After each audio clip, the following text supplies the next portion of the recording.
notre Terre. Si nous n'avons la chance de pouvoir fouler sa surface seulement pendant un battement de cils à l'échelle de sa fabuleuse histoire, notre planète a vu bon nombre d'êtres et d'événements majeurs se jouer en son sein.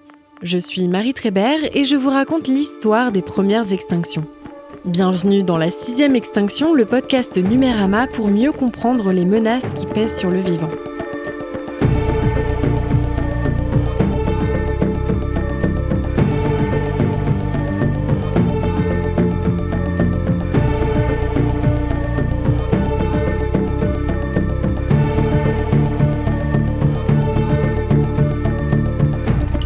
On estime que notre planète aurait environ 4,6 milliards d'années.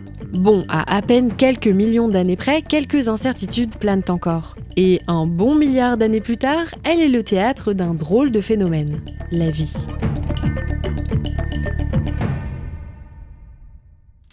La vie est loin d'être une histoire linéaire. Les scientifiques pensent qu'elle est arrivée il y a environ 3,8 milliards d'années. Souvenez-vous de la flamme du vivant dont nous parlions au précédent épisode. Eh bien, aujourd'hui, on le sait, cette flamme a frôlé l'extinction plus d'une fois sur Terre.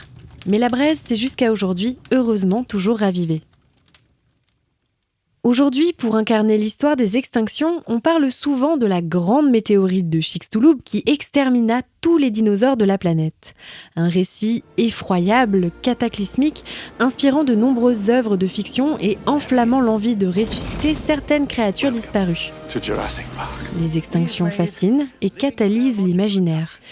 Et les témoins de ces extinctions aussi défoulent notre imaginaire, et ça depuis bien avant les prémices de la paléontologie moderne. Car oui, il y a des témoins de celle-ci, les fossiles. Ces petites pierres sont les indices palpables des nombreuses extinctions qui ont traversé la planète, en nous offrant des spécimens incomplets ou complets, d'espèces éteintes, et ils nous murmurent l'histoire des crises du vivant. Le mot fossile est emprunté du latin fossilis, tiré de la terre, et il fascine l'humain depuis l'Antiquité. Si la paléontologie a vu le jour concrètement au XIXe siècle, au Moyen-Âge, certains curieux sentaient déjà la particularité de ces pierres étranges. Ce fut le cas par exemple d'Albert le Grand, évêque, savant et philosophe de l'époque du XIIe siècle, qui voyait dans les fossiles la transformation en pierre de restes d'animaux suivant un processus de pétrification.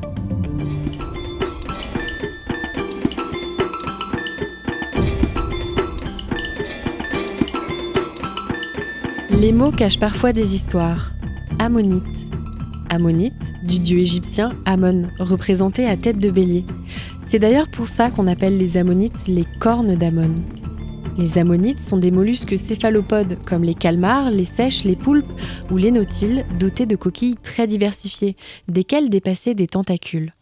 Elles sont apparues il y a 400 millions d'années, et même si elles sont moins connues que les dinosaures, elles ont bien disparu en même temps qu'eux. Pourquoi ces pierres ressemblent-elles à des coquilles comme celles des escargots ? Comment est-ce possible ? Est-ce un caillou vivant ? Pourquoi aucun animal n'est-il doté aujourd'hui de ces coquilles ? Pourquoi sortent-elles de terre ? On imagine les pensées qui ont dû déferler dans l'esprit des premiers curieux tombés sur des fossiles d'ammonites. Les fossiles d'ammonites déchaînent les passions et fascinent depuis des siècles. Et même depuis encore plus longtemps, car des ammonites percées datant du Jurassique ont été retrouvées dans les grottes fréquentées par Cro-Magnon, dans le sud de la France.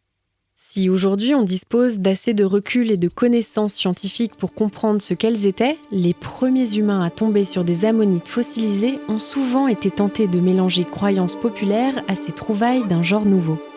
Dès le XIIe siècle, on y voit dans ces drôles de pierres enroulées sur elles-mêmes des créatures mythiques. Dans le nord-est de l'Angleterre, une région riche en fossiles d'ammonites, on pensait même qu'elles étaient les restes de serpents pétrifiés. Mais bon, les savants y voient quelque chose de bien différent en lien avec des événements majeurs qui auraient pu faire disparaître la vie sur Terre ponctuellement. Le tout premier à établir un lien entre fossiles et extinction, c'est Bernard de Palissy, célèbre céramiste et savant français du XVIe siècle. C'est en étudiant vraisemblablement des ammonites fossilisées que ce genre d'étranges coquilles, dont il n'est connu aucun exemplaire vivant, serait perdu. C'est la première fois que ce concept, détaché des explications religieuses et mythiques de l'époque, est proposé. C'est grâce à Bernard de Palissy que le terme d'espèce perdue devient populaire et couramment ensuite utilisé par les naturalistes, les géologues et les philosophes qui s'intéressent à ce concept d'espèce perdue. Et encore aujourd'hui, c'est une expression couramment utilisée. À partir du 19e siècle, l'histoire du vivant trouve sa place dans une temporalité, dans des époques successives. Charles Darwin avançait déjà l'idée de sélection naturelle, d'espèces qui se développent progressivement sur des générations entières.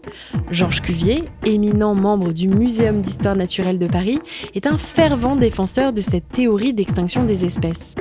Il ne pense pas seulement que des espèces ont disparu, il pense qu'elles ont été détruites par des événements brutaux et de grande ampleur, il y a très longtemps. Pour lui, nous ne reverrons jamais les ammonites, le mosasaure, l'ours des cavernes ou encore l'élan d'Irlande. Le savant tente donc, d'après les ossements fossiles dont il dispose, de comprendre et reconstituer les catastrophes traversées par ce vivant disparu. Et bien qu'il pense que ces catastrophes n'ont que quelques milliers d'années, ces théories sont cohérentes et permettent de reconnaître que l'histoire de la Terre a marqué celle de la nature et des êtres vivants. Aujourd'hui, on sait que les ammonites ont régné sur les mers pendant 300 millions d'années. Si longtemps que leurs fossiles sont en très grande abondance autour du globe. Une aubaine pour les scientifiques et la compréhension des extinctions massives sur Terre. En étudiant ces fossiles, les scientifiques sont capables de dater les roches plus précisément, de confirmer la présence de mers préhistoriques et de lister et affirmer l'existence de 4 extinctions massives dans l'histoire de la Terre. On estime qu'elles ont vécu presque 2 fois plus longtemps sur la planète que les dinosaures. Et si elles se sont éteintes en même temps qu'eux, les scientifiques avaient découvert qu'elles avaient survécu à d'autres événements d'extinction massive avant cela. Remontons le temps. Nous sommes au Dévonien il y a presque 400 millions d'années. C'est la période qui voit apparaître les ammonites, mais aussi les premiers poissons osseux. Nos petits céphalopodes barbotent dans les océans et prolifèrent.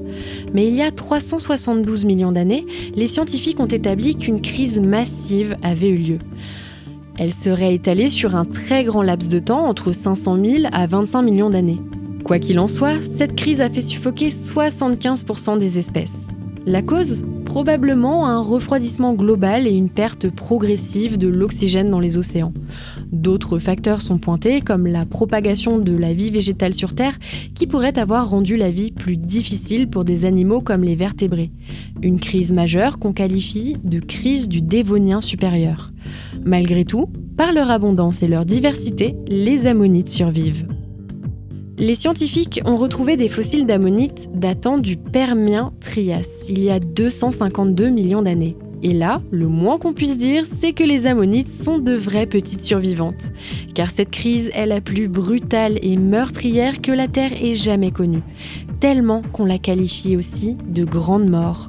On estime qu'à cette époque, 90% des espèces disparaissent, et ça en seulement quelques milliers d'années. Espèces marines ou terrestres, presque tout y passe. Il faut dire que les conditions y sont plutôt extrêmes. Volcanisme intense en Sibérie formant des immenses épanchements de lave, dioxyde de carbone et sulfure d'hydrogène rendent l'air et les eaux hostiles et acides.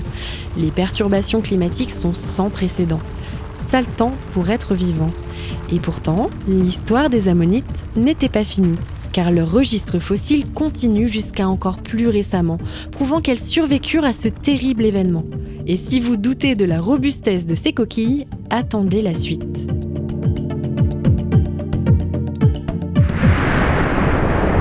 Nous sommes il y a 200 millions d'années. L'activité volcanique est intense, le réchauffement de la planète est global et le taux de dioxyde de carbone dans l'air grimpe à toute vitesse. Les océans s'acidifient et le vivant de l'époque voit 75% de ces espèces s'éteindre. Mais si la vie suffoque, là encore, les ammonites se frayent un chemin dans la survie de leur espèce.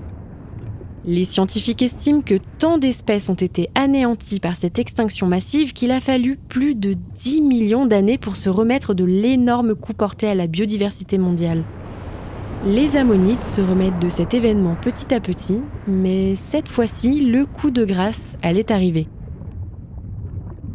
Nous voilà dans une époque lointaine, mais pourtant bien familière. Nous sommes il y a 66 millions d'années et la crise du Crétacé-Paléogène s'enclenche. Ammonites, T-Rex, Tricératops, brachiosaures et autres dinosaures et reptiles marins ou reptiles volants comme les ptérodactyles jonchent la planète. Encore une fois, l'activité volcanique, cette fois-ci en Inde, augmente. Mais une autre menace venant du ciel cette fois-ci s'écrase sur Terre. La célèbre météorite de Chicxulub frappe le Mexique actuel, provoquant un cataclysme de grande ampleur, formant un immense nuage limitant le passage de la lumière. 75% du vivant s'éteint cette fois-ci. Et si les doutes planent encore sur les causes de cette crise massive, les conséquences sont des réchauffements et refroidissements successifs à la surface de la planète, ce qui coûte alors très cher aux vivants. Les dinosaures disparaissent progressivement.